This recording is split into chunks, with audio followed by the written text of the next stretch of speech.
ትዳርስ ብላ ያስከው ነገር ደስታ አጣህበታል። የህይወቱ ጣውረድ ረፍት ነስቶሃል። ይሄ ማይለወጥ መስሎ ተስፋ መቁረጥ ውስጥ ገብተሃል። አብሽር፣ የአላህ ድል ቅርብ ነው። ከውጥረት በኋላ ፎይታል። አንድን ታሪክ ልንገራችሁ። ታሪኩን ያወሩት ኢማም አጠበሪ ሸይኹል ሙፈሲሪን፣ ታዋቂው ተራኪ የታሪክ ምሁር የሙፈሲሮች አባት ነው የሚሏቸው ኢማም አጠበሪ። የእሳቸው ተፍሲር የተፍሲሮች ሁሉ አባት ነው። በ240 ሂጅሪያ የተከሰተ ክስተት ነው። ታሪኩን የዘገቡት ብቻ ሳይሆን አብረው የተሳተፉበት ክስተት ነው። ኢማም አጠበሪ ገና ወጣት እያሉ በሀያት ራሳቸው ያዩት ታሪክን ነው የምነግራችሁ። መጽሐፋቸው ላይ የዘገቡት በዘመነኛ ብዕር አሊ ጠንጣዊ የዘመኑ ዓሊሞች ውስጥ አንዱ ረሒመሁላህ ይህን ታሪክ ቅሰቱል ሒዛም ያሰፈሩት ታሪክ ነው የምተርክላችሁ። ይሄ ታሪክ ሁላችንም ጥሩ እንደሚያስተምረን ተስፋ አደርጋለሁ። ታሪኩንም ሰምታችሁት የምታውቁ አይመስለኝም። ከ1200 ዓመት በፊት የተከሰተ ነው። ኢማም አጠበሪ ታሪኩ እንዲጀምሩልናል። ሰውየው የታሪኩ ባለቤታችን ስማቸው አቡ ግያት ይባላል። አቡ ግያት ከመካ ነዋሪያኖች ውስጥ አንዱ ናቸው። እድሜያቸው 86 ደርሷል። እርጅና ተጫጭኗቸዋል። ለ50 ዓመት ያህል በችግር ህይወትን ገፍተዋል። 4 ልጆች፣ 2 ሴት እህቶች፣ ባለቤታቸውና የባለቤታቸው እናት አብረዋቸው ይኖራሉ። 8 ሴት ልጆች፣ እሳቸው 9ኛ። 4 ልጆች፣ 2 እህቶች፣ የሚስት እናትና ሚስት፣ 8 ሴቶች፣ አቡ ግያስ አንድ ግለሰብ። ለነዚህ ሁሉ 8 ሴቶች ተጠሪና ተጠያቂ ማን ናቸው? ይህ የ86 ዓመት የዕድሜ ባለጸጋ። ረመዳን ነበር ወሩ 240 ሂጅሪያው ላይ። አቡ ግያስ ትናንት ያለ ምግብ ነው የጾሙት። ዛሬም እንደዛው ለመጾም ተገደዋል። ሱብሒ ከሰገዱ በኋላ ባለቤታቸውን ጠሩ። ያሉ ባባ አሏት። መጣች። ላይ ለብሳ የነበረችውን ልብስ ሰጠቻቸው። እሱን እየተቀያየሩ ነበር የሚሰግዱት። ከዛም መጣችና የአባ ግያት፣ አንተ የግያት አባት ሆይ እባክህን ረሃብ ገደለን፣ እኔ እናንተን ችለው ይሆናል፣ ሴት ልጆቻችን፣ እናቴ ግን ራብን መቋቋም አትችልም። እባክህን ውጣና እህል ፈልግ እስኪ ምግብ ምን በላው፣ ዛሬ ደግሞ ጾማችን እንዳናፈጥር። ቃለ አፍዓል፣ እሻላት። ከቤት መውጣት ጀመረ። ዱሓ አካባቢ እንደነጋጋ መካን መዞር ጀመረ። ምግብ ቢያገኝ ስራ ቢያገኝ፣ ስራስ እንዴት ያገኛል? የ86 ዓመትን አዛውንት ማን ይቀጥራል? ምግብ ፍለጋ ዞር። አቡ ግያት ማግኘት አልቻለም። ዙሁር አካባቢ እንደደረሰ ዙሁር እንደተሰገደ ሰው በጣም ፀሐይ ስለነበር ሊያርፍ ወደ ቤቱ ገብቷል። እርሱ ወደ ቤት እንዴት ይመለስ ባዶ እጁ? ተስፋ ቆርጦ አንድ ዛፍ ጥግ ቁጭ አለ። ጥላ ላይ ነው። ልጆቹ ታወሱት። ዛሬም ዳግም በረሃብ ሲያሉ ተከዘ። ከዚህ ኑሮ ብሞትስ ምን ነበራል? ኑሮ ነው እንዴ ምኖረው? ይቺ ህይወት ናች እንዴ? ምን ልጨምርልኝ? ለልጆቼ ባይሆን ኑሮ መኖርን አልመኝም እያለ ከራሱ ጋር ማውጠንጠን ጀመረ። ትንሽ እንደቆየ ከፊት ለፊቱ የሆነ ነገር ገመድ ነገር ተመለከተ። ማንገቻ ነው ምንለውኛ። ምን ይሆን? ቆዳ ነው። ከርቀት ሲያዩ እባብ ይሆን እንዴ? ደግሞ ነድፎ ቢገለኝስ? ከራሱ ጋር ያወራል። ቢገለኝም ይግደለኝ፣ የኔ ህይወት ምን ዋጋ አለው? በድፍረት ገመዱን ሳበው። ሲስበው የፖርሳ ማንገቻ ነበር። ጎተተው። ከውስጥ ጥቁር ክብ ነገር ወጣ። ሳበው፣ ወጣለት። ምንድነው እዚህ ውስጥ ያለው? ምግብ ይሆን? በድግ አድርጎ ሲያወዛውዘው የበርካታ ሳንቲሞች ድምፅ ሿ ሿ ሲል ተሰማው። ምን ይሆን? ፖርሳውን ከፈተው። ነጫጭ የወርቅ ሳንቲሞች ነበር። በደስታ ፈነደቀ። ልጆቹ አዳዲስ ልብስ ይለብሱ ታየ። ጠግበው ሲበሉ ታየ። ከ50 ዓመት በኋላ ፎይታ መጣ ብሎ ፈነደል።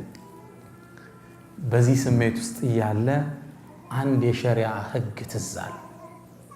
ሁክሙ ሉቀጣ እስልምና የወደቀ ዕቃ ላይ ያወጣው ህግ አለ። እሱን ታውቃላችኋል።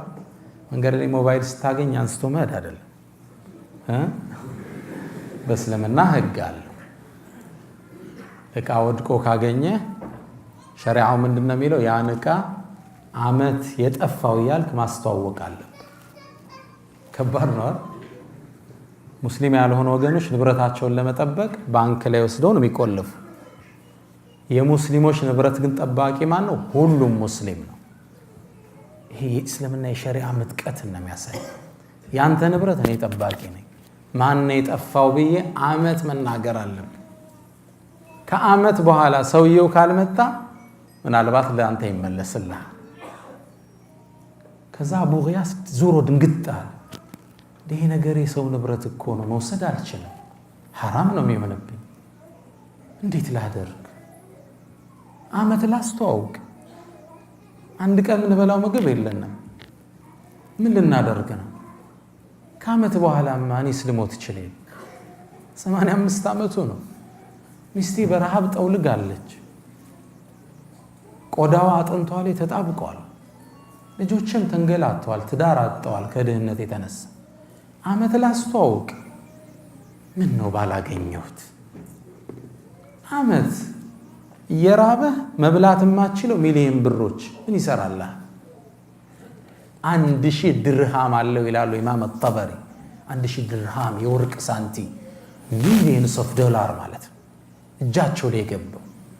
5 የሌላቸው ሰው የማይበሉት ለአንድ ዓመት 1 ቢሊዮን ይዘዋል ብለህ አስብ።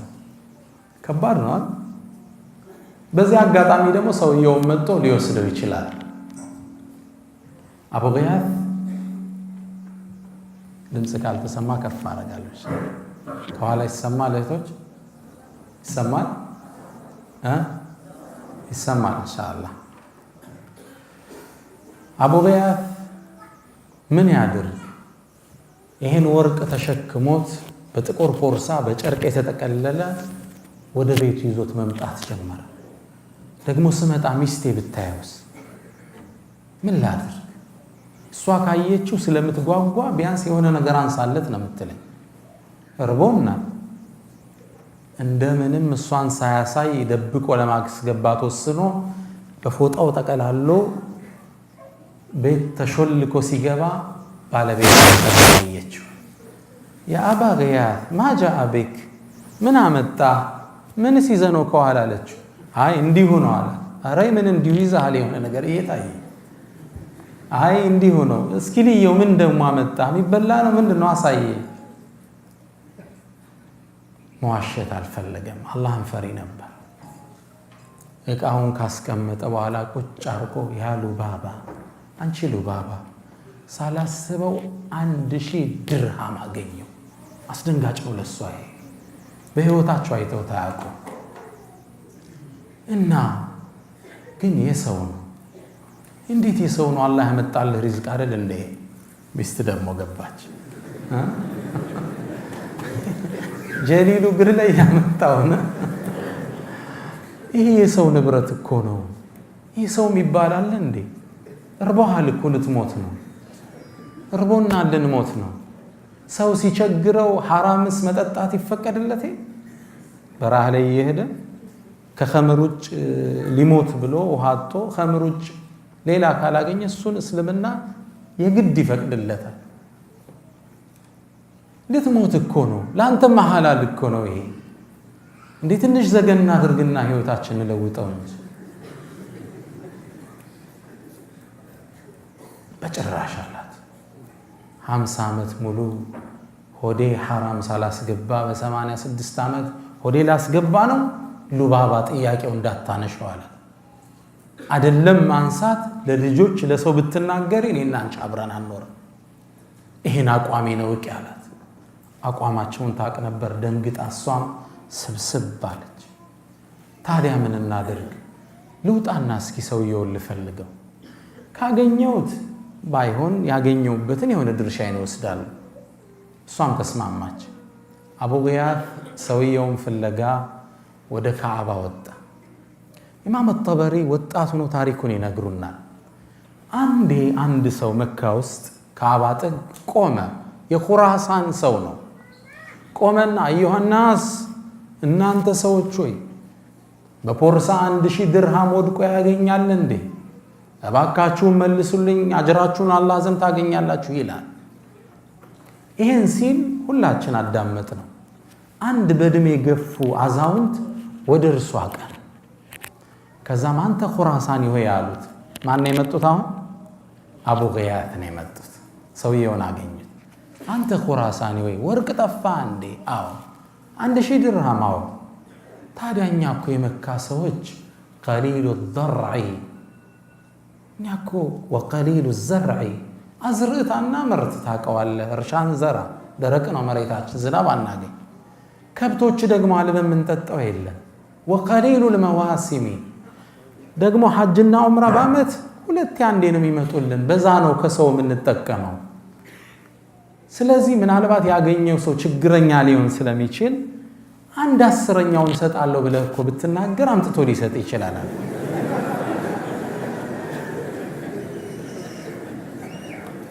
1/10ኛ ማለት 100 የወርቅ ሳንቲ ማለት ነው። ችግሩ እንዳያታለው እንደምትሰጠው ሲያቅ ሊያመጣልህ ይችላል። ሰውየው ዞር አለና ያ አባ አላቸው። ያኔ አበቲ ማለት ነው።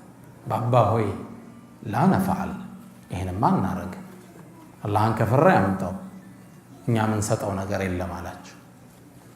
ቅስማቸው ስብር። ወደ ቤታቸው ተመለሱ። ወደ ቤት ሲመለሱ ኢማም አጠበሪ ተመልከቱት፣ አክቲቭ ነበሩ። እኛ አሁን ሰለፍ ሲባል ጥሩ ስዕል የለንም አእምሮችን ውስጥ። ሰለፍ ማለት አክቲቮች ማለት ነው፣ ስማርት ናቸው። ኢማም አጠበሪ ምን ይላል? ይሄ ሰውዬ የገንዘቡን ያገኘው እሱ እንደሆነ ተረደዋል። هذا شيخ المفسرين ምን አይነት አክቲቭ ቢሆኑ። እኛው ይሄ እስመ ሰለፍ መዝሉም ነው፣ ተበድሏል። ሰይድና አሊ ጦርነት ላይ ወጡ። ጦረኛው በጣም ኃይለኛ ነበርና ሊጋጠማቸው መጣ። ሊፋለማቸው ነው ፊት ለፊት። አሁን እንዴት ያሸንፉት? በጣም ሊያደክማቸው ሆነ እና ግጠመኝ ሲላቸው ብቻህን ነው እንደምትመጣው አሰልፈ ነው እንደምትመጣው ብቻህን እንደመምጣት አሉ። እኔ ወንዱ ብሎ ዞር ሲል አንገቱን ቀጭ አረጉት። እኔ ጋማቸው ምን ነው አልሐርቡ ኺድዓ፣ ጦርነት ላይ ቴክኒካዊ ማታለል ይፈቀዳል። ግልጽ ነው አይደል? ጀግና ነኝ ብሎ ተነፍቶ ነው የመጣውና አመዛዘዙ ምናምን ሲያዩት ሲሪየስ ነው ሰውዬ። ከዛ ሲስተም ፈጠሩ። አክቲቭ ነበሩ ሰይድና አሊ ረዲየላሁ ተዓላ ዐንሁ። ታዲያ ብቻህን አትመጣም እንዲያሰልፈ ነው አሉ እኮ እኔ ብሎ ዞር ሲል ቀጨም አረጉት አንገት። ሰለፉ ሷሊህ ሲባል አራዶች ማለት ነው። አሁን ሰለፍ የሚለው ስም መዝሉም፣ አክቲቭ ነበሩ፣ ስማርት ነበሩ፣ ስትራቴጂስት ነበሩ። ለዛ ነው ሮማን ኢምፓየርን ፐርሻ ኢምፓየርን ደምስሰው የጣሉት። የዓለም ምጡቅ አገሮችን ሀያላን አገሮችን ማንበርከክ የቻሉት ስትራቴጂስት ነበሩ። አናቱል ቂጢ ወወትበቱል አሰድ ነበር የኻሊድ የጦር ስትራቴጂ። አሁን ዓለም እያጠናው ያለ የኻሊድ የጦር ስትራቴጂ አናቱል ቂጢ ወወትበቱል አሰድ። እንደ ድመት ተረጋግተህ ታይና እንደ አንበሳ መውረር ማለት ነው። ኢማም አጠበሪ ስማርት ነበሩ። ይሄ ሰው ብሩ እንዳገኘው ጠረጠርኩ፣ ለራሱ እያመቻቸ ነው ብዬ አሰብኩ። ወደ ቤት ሲመለስ ለማረጋገጥ ተከተልኩት አሉ ኢማም አጠበሪ። ስከተለው ገና በሩ ጋር እንደደረሰ ያሉ ባባ እያለ ገባ ወደ ሚስቱ። እሺ ያለች፣ ሰውየውን አገኘው? አዎ አገኘሁት። እኮ ተስማማ ባልከው መስፈርት? ባክሽ አልተስማማ፣ ዛሬም ጾም ማደራችን። ያ አቡ ጊያት አለችው፣ እነዚህ ሴት ልጆች በረሃብ ይሙቱ እንዴ? እናቴ በረሃብ ትሙት እንዴ? ትንሽ አንሳለት፣ ተቸግረሃል። ለምንድን ነው ማታነሳው? አንተ እኮ ሙጥር ነህ ተጨንቀሃል አላህ ይፈቅድልሃል ደግሞ ወቅ አለችው ልቡን ስታራራ አላህ ባስከው ብር ብቻ ሳይሆን በትክክል ባለመገብካቸው ልጆች ይጠይቀሃል አለችው ጥሩ ማንት ነው አይደል ልክ ይሄን ስትለው ይላል ኢማም አጠበሪ ከርቀቱኛ ያለዋል ትክዛሉና አቡ ገያዝ ተስፋ ቆርጠው በነጩ ጺማቸው ላይ እንባስ ይወርዳየዋል አይበላው የአላህ ቅጣት አለ አይተው ልጆቹ በረሃብ ሊያድሩ ከዛም ስሜታቸውን ዋጥ አርገው ፊታቸው ተቀይሮ ላ ያሉ ባባ ትግስት አርጊ ሉባባ ከጭንቀት በኋላ ፎይታ ይመጣል አላህ ይተወንም ተይሉ ባባ አለት ኢማም አጠበሪ ይህን ስሰማ ተመለስኳል በሁለተኛው ቀን ያ የኹራሳን ግለሰብ አሁንም ቆሞ ይጣራል ምን ይላል አዩሃል ሁጃጅ እናንተ ሐጃጆች ሆይ 1000 ወርቅ ሳንት ያገኛል እንዴ አላህ ምንዳውን ይክፈለው እባካችሁ ስጡኝ ይላል ከዛም በሁለተኛው ቀን ይሸኽ መጡ ይላል ኢማም አጠበሪ ረዲየላሁ ተዓላ መጡና አንተ ሰው ሆይ ትናንት እኮ ነግሬህ አልሰማይ ብለህ ሰው የሚበላው የለው 1000 ወርቅ ሳንቲ ስትል የት አምጥቶ ይሰጣል ትንሽ እኮ ብታረግለት አላህን ፈርቶ ይሰጥህ ነበር ምንድነው ማረግለት ባይሆን ቀደም 1/10ኛ ነው አሁን 100ኛ አድርግለታል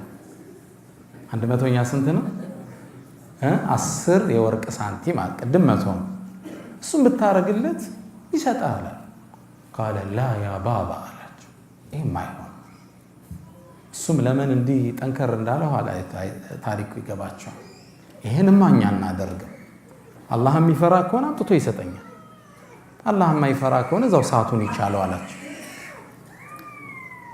ተስፋ ቆረጡ ወደ ቤት ተመለሱ መንገድ ላይ ወዳድቀው ባገኟቸው ቴምሮች እርሳቸውና ሴት ልጃቸውን ይዘው ጾማቸውን ፈቱ ከባድ ነው 1 ቢሊየን እጅ ላይ ተቀምጦ መካ ላይ የወደቀ ቴምር ፈልገ ማፍጠር ትልቁ ትምህርት ይሄ ነው ሐቂቃ እኛ ትንሽ ኑሮ ስትናወጥብን ስራ ልመቻች ሲል ሰው ወደ ሱስ ይገባል ተስፋ ይቆርጣል ፌስቡክ ላይ ቻት ላይ ይገባል ማያቃትን ሴት ያማልላል ይሄ ሙስሊም ባህሪ አይደለም ችግሮች ሲመጡ ያልፋል ይነጋል ከሙእሚን ተስፋው ይሄ ቀደም በቀራልን ወንድማችን አያት ላይ አለይሰ الصبح بقريب ነው የሚለው አላህ ንጋቱ ቅርብ አይደለም እንዴ እየነጋ ነው ታሪክ እየተለወጠ ነው ያችን ቴምራፍ በልተው አፈጣ በበነጋው 3ኛው ቀን ላይ ይሄ ሰውዬ ቆመናውን ኹራሳኑ ተጣራ ንብረት ያገኛል እንዴ ስጡይ ብሎ ተጣራ አሁንም ይላል ኢማም አጠበሪ ነው የሚዘግበው አሁንም የሼኽ ተነሱ አቡ ገያዝ መጡና አንተ ሰው ሆይ ትናንት ነግሬህ እኮ ነበር 100 አልኩም ቢያል ለራሳቸው የሚደራደሩ ነው ይመስል 10 አልኩ አልተስማማ ባይሆን 1 ወርቅ ሳንቲ ስጠውና ይመልስልህ ይሆናል በዚህኛይቱ ፍየሎች ገዝቶ ወተቱን ይጠጣል በግማሿ ደግሞ ሐጃጆችን ማጠጫ ገዝቶ እሷን ያከራየ ያጠጣ ክራይ ይሰበስባል 1 የወርቅ ሳንቲ ስጠዋል ሰውየው እንደሚስማማት ተጠብቃላችሁ አይደል قال لا يا بابا ይሄማ ያው አላህን ከፈራ ያምጣል ካልሆነ እዛው አላህ ይተሳሰብ አቡ ገያዝ ተስፋ ቆረጡ ናበል ወደ ቤት እንሄዳሉት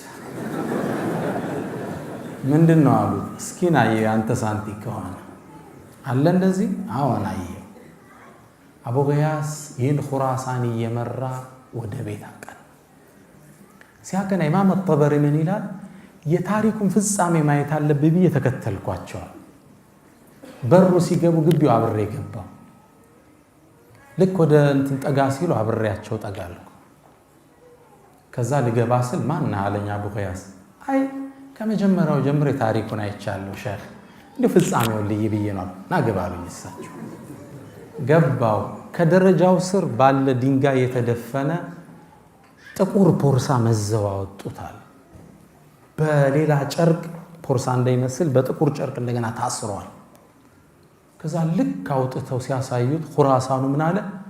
هذه حزامي ያለ ፖርሳዬ ብሎ ፈነደቀ። ተቀበላቸው።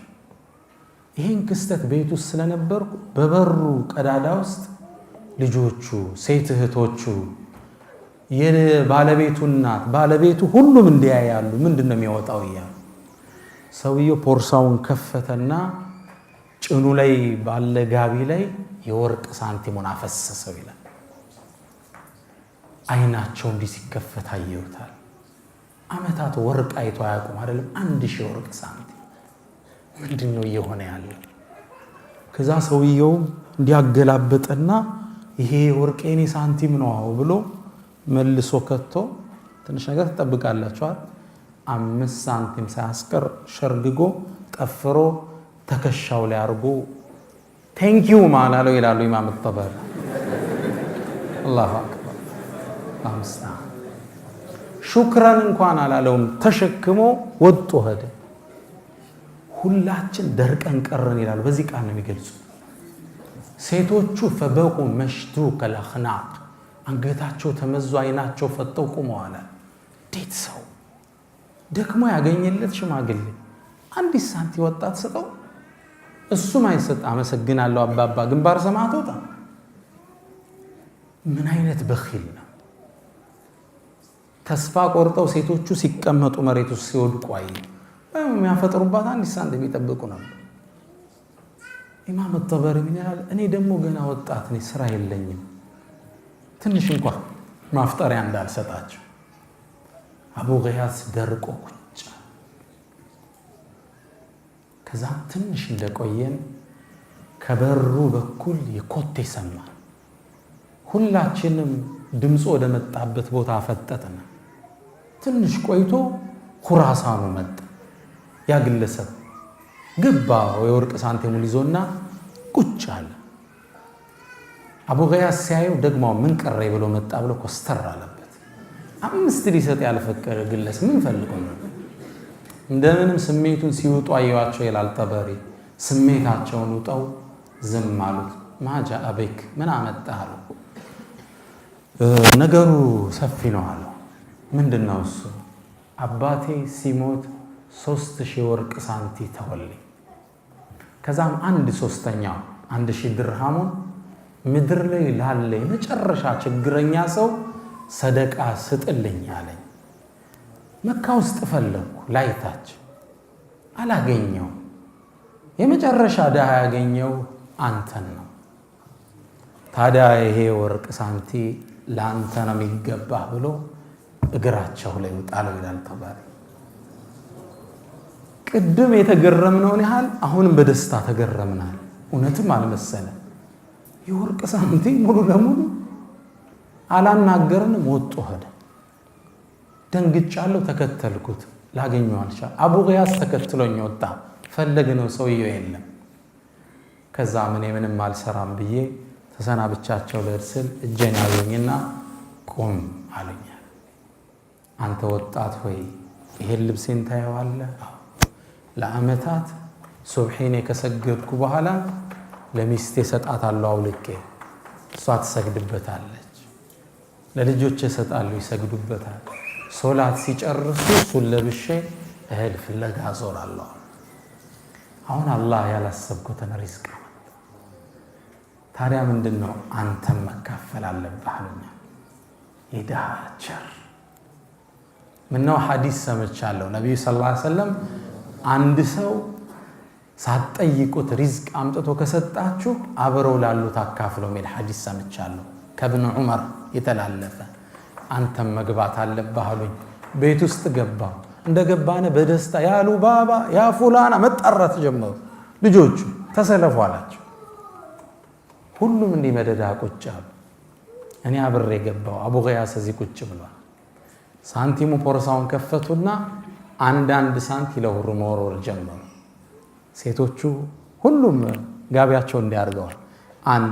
አንድ ሴቶች 8 ጠበሪ ስንት ናቸው? 9ኛ። አቡ ገያስ ስንት መጣ?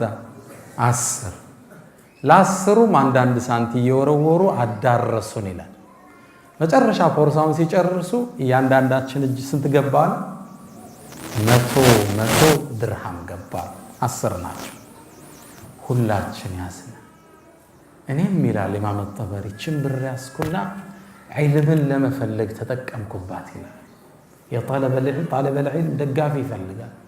ችምብር ይዤ ዒልምን ፈለግኩባት አላህ እዚህ እስኪያደርሰኝ አሉ ኢማም ሸይኹል ሙፈሲሪን እስኪሆን። አቡ ገያስም ልጆቹ ሀብታም መሆን ጀመሩ። ያኔ ምሽት ጥሩ ምግብ ገዝተው አፈጠሩ። ከዛም ወደ ሉባባ ዞራሉና ያ ሉባባ አላህ ከጭንቀት በኋላ ድልን ያመጣል አላልኩሽም? ከውጥረት በኋላ እፎይታ አላልኩሽም? ይሄው ሐራም አንፈልግ ለአንድ ሳንቲ ሐራም አንበላም ብለን ጣል ነው። አላህ 1000 ወርቅ ሳንቲ ያመጣል። بعد عسر ንገር ምስኪን ኢነማ አልዑስሪ ዩስራ ህግ ነው። ታሪኩ ኢማም ጠበሪ ሲጨርሱ ምን ይላሉ? እኔ ከ16 ዓመት በኋላ ዒልም ሲፈልጉ ትልቅ ዓሊም ሆኜ ወደ መካ መጣሁ። የአቡ ገያስን ቤተሰብ ለመዘየር መጣሁ። ወዳጅ ቤተሰብ ሆነናል አሉ። ከዛ በኋላ ብዙ ብር ነው የሰጡት፣ ሚሊየንስ ኦፍ ዶላር ማለት ነው። መጣሁና ስለ አቡ ገያስ ስጠይቅ አቡ ገያስ በተለየውት በወራት ውስጥ እንደሞተ ሰማሁ። ስለ ሴት ልጆች ስጠይቅ የአገሪቱ ነገስታቶች አግብተዋቸው መሊካት ንግስቱ ነው አላሉ። ያው እነሱ በእነሱ አረ የሚጋቡት ሀብታሙ ነው አሉ። አሁን ሚሊዮነሮች ናቸው። የንጉስ ልጆች አግብተዋቸው አላሉ። እኔ ይላል ኢማም ጠበሪ የአቡ ገያስን ቤተሰብ ዘይር ነበር። ልጆቹን የልጅ ልጆቹን እየዘየርኳቸው የአባታቸውን አላህን የመፍራት ታሪክ እተርክላቸው ነበር ይላል። ለ40 ዓመት ነው። ምንድነው መልእክቱ? የአቡ ገያስ ታሪክ ኢማም ጠበሪ የዘገቡት ታሪክ ነው። ባዕደ ዑስሪን ዩስራ፣ ስራ ልሳካ ብሎ የተሰማህ ቀን፣ በህይወቱ ውስጥ ውጥንቅጥ የቀጠመ ቀን ታገስ። ከጭንቀት በኋላ ምን አለ? ደስታ። ከውጥረት በኋላ ምን አለ? ገርነት አለ። አሳማ ተራ አላ የዱሙ ወአን ተራ ለሁ አመጀን ሚማ አለጀ ቢህ ደህሩ። የትምህርታችን ርዕስ ምንድነው ወዳጆች? ባዕደ ዑስሪን ዩስራ። ምናልባት እስኪ ይህን ወደ እኔ ተመለሱ። የዛሬ 6 ዓመት እዚህ ዳዕዋ ሰጥቻለሁ። ችግሮች አለፉ። እነዛ ችግሮች አልፉ ደግሞ ዛሬ ከእናንተ ፊት እንዳዲስ አልተገናኘንም። ከጭንቀት በኋላ ምን አለ? እፎይታ አለ። ኢንሻአላህ እፎይታዎች እየቀጠሉ ይሄዳሉ። አትጠራጠሩ። ህይወታችሁ ላይ ያሉ ጥረቶች ይረግባሉ። አላህ አላረዝምባችሁም። የ9 ሰዓት እስከ 11 ከሩብ ነው። በሌላ ፕሮግራሞች እንገናኛለን። በሰማነው የምንጠቀም ያደርገን። ደሰስ ስናደርጋቸው ስምህ ጠፍቶ ከሆነ ይታደሳል። ስራ አጠ ከሆነ ስራ ይገኛል።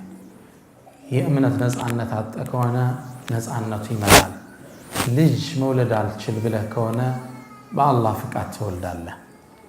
ሁሉም ነገሮች ይቀየራሉ። ባዕደ ዑስሪን ዩስራ ነው። ይህ የህይወት ቋሚ ህግ ነው። አላህ በሰማነው የምንጠቀም አላህ ያድርገን። ወሰለላሁ ወሰለም ወባረከ አላ ነቢይና ሙሐመድ። ሰላም አለይኩም ወረሕመቱላሂ ተዓላ